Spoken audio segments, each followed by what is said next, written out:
বলিউডের প্রথম সারির অভিনেত্রীদের মধ্যে একজন কারিনা কাপুর খান। তিনি পাঞ্জাবি পরিবারের মেয়ে, বিয়ে করেছেন নবাব পরিবারে। কারিনা যখন অভিনেতা সাইফ আলী খানকে বিয়ে করেন, সেই সময় অভিনেত্রী ধর্মান্তরিত হয়েছেন কিনা সেই নিয়ে ব্যাপক সমালোচনা হয়। যদিও কারিনা বরাবরই জানিয়েছেন তাদের পরিবারে এসব নিয়ে কোনো মাথা ঘামানো হয় না।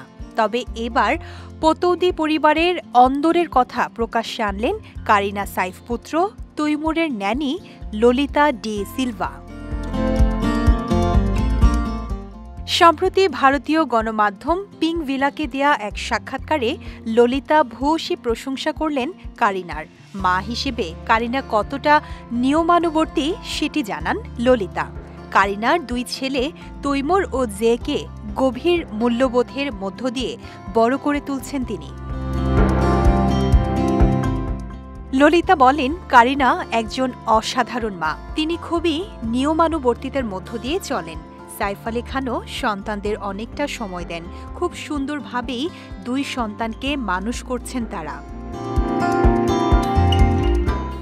এরপর কারিনার ধর্ম নিয়ে ন্যানি জানান, মুসলমান সাইফকে বিয়ে করলেও কারিনা ব্যক্তিগতভাবে তার মায়ের খ্রিস্ট ধর্ম অনুসরণ করেন।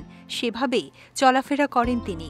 দুই ছেলেকে নানা ধর্মের পাঠও দিয়েছেন কারিনা। একমাত্র ওয়ালটন এসি দিচ্ছে 1 বছরের রিপ্লেসমেন্ট গ্যারান্টি এবং কম্প্রেসরের 10 বছরের গ্যারান্টি। তৈমুরের ন্যানির এমন মন্তব্যের পর বিষয়টি নিয়ে শোরগোল পড়ে যায় পুরো নেট দুনিয়ায়। কারণ কারিনা যে খ্রিস্ট ধর্ম মেনে চলেন এমনটা অনেকেরই জানা ছিল না। কারিনা কাপুর যে খ্রিস্ট ধর্মের প্রতি বিশেষভাবে আকৃষ্ট সেটি কফি উইথ করণের সাম্প্রতিক সিজনেই জানিয়েছেন। পাশাপাশি অভিনেত্রী এও জানান, কারিনাকে দেখে তৈমুরও সেদিকেই আকৃষ্ট হচ্ছে। খ্রিস্ট ধর্ম নিয়ে সেও বেশি উৎসুক, এমনটাই জানিয়েছিলেন এই অভিনেত্রী।